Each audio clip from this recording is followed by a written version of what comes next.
سلام، آگاه هستم از تیم تجارت فردا.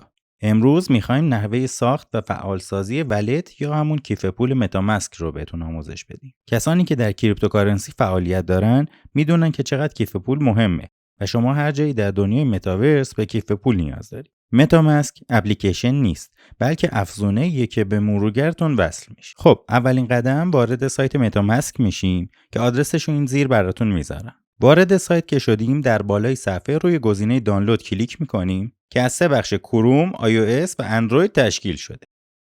روی کروم کلیک میکنیم و این استال متامسک فور کروم رو انتخاب میکنیم.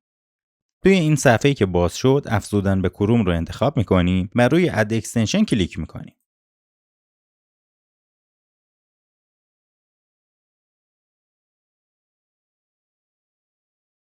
خب حالا روی get استارت کلیک میکنیم. خب اینجا دو گزینه رو میبینید که اگر از قبل حساب دارید ایمپورت ولت رو انتخاب میکنید و اگر میخواین تازه حساب باز کنید روی کریت ولت کلیک میکنید. در این قسمت از شما یک پسورد 8 رقمی میخواد که اونو وارد میکنید. تیک این گزینه رو میزنید و کریت رو کلیک میکنید. توی این قسمت در مورد ولت و امنیت ولتتون بهتون توضیحاتی میده. روی گزینه نکست کلیک میکنیم و وارد صفحه بازیابی حساب میشیم. توی این صفحه زیر این علامت قفل یک عبارتی رو به شما میده که باید اینو حتما یادداشت کنید و داشته باشینش برای بازیابی حسابتون و از اهمیت بالایی برخورداره.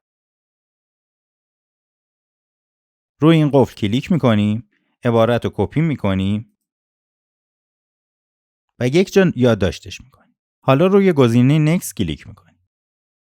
در این قسمت به کمک این کلمات پایین باید عبارت صفحه قبل رو وارد کنیم. خب ما عبارت رو به ترتیب کلیک میکنیم.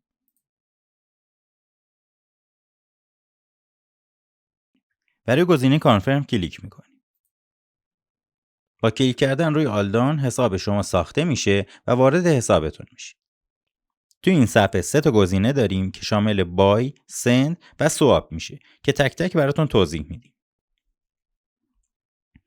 توی این صفحه 3 تا گزینه داریم بای، سند و سواب که اینا رو تک تک براتون توضیح میدیم. خب با کلیک کردن روی گزینه سند میتونید از موجودی حسابتون برای دیگران انتقال بدید. در این قسمت آدرس ولتشون رو اینجا وارد میکنید و موجودی رو میزنید و میتونید راحت برشون انتقال بدید. برای انتقال از طریق QR کد هم میتونید روی این گزینه کلیک کنید و به راحتی انجامش بدید. خب گزینه بعدی گزینه بای هست که روش کلیک میکنیم که همینجور که میبینید از چند روش مختلف میتونید حساب اتریومی خودتون رو شارژ کنید. خب گزینه بعدی گزینه سواب هست که روش کلیک میکنیم و وارد این صفحه میشه. در اینجا موجودی اتریوم حسابتون رو نمایش میده و چون ما اتریومی وارد نکردیم موجودی حساب ما صفره. توی این قسمت میتونیم اتریوم رو به توکن و ارزهای مختلفی تبدیل کنیم.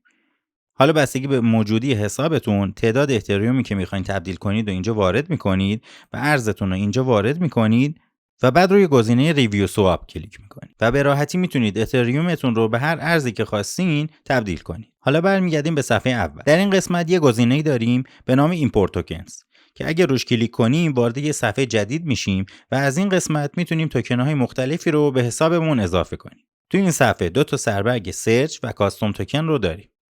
توی این قسمت میتونید اسم هر ارز یا توکنی رو سرچ کنید. به طور مثال من BNB رو سرچ میکنم. از این قسمت روی گزینه BNB کلیک میکنم و نکست رو میزنم. در اینجا ایمپورت توکنز رو کلیک میکنم. از همینجا میتونم شارژ کنم یا موجودی رو انتقال بدم یا سواپش کنم. حالا وارد صفحه اصلی حساب میشیم. همینجور که میبینید BNB به حسابمون اضافه شد. حالا دوباره روی ایمپورت توکنز کلیک میکنم و وارد کاستوم توکنز میشم. از این قسمت میتونید به طور دستی توکنی که میخواین رو وارد حسابتون کنید. و در آخر هم آدرس ولت متامسکتون رو میتونید از بالای صفحه ببینید و کپیش کنید. ممنونم که ویدیوی ما رو تماشا کردین و خوشحال میشیم که با لایک و سابسکرایباتون ما رو حمایت کنید تا بتونیم ویدیوی بیشتری رو براتون تهیه کنیم.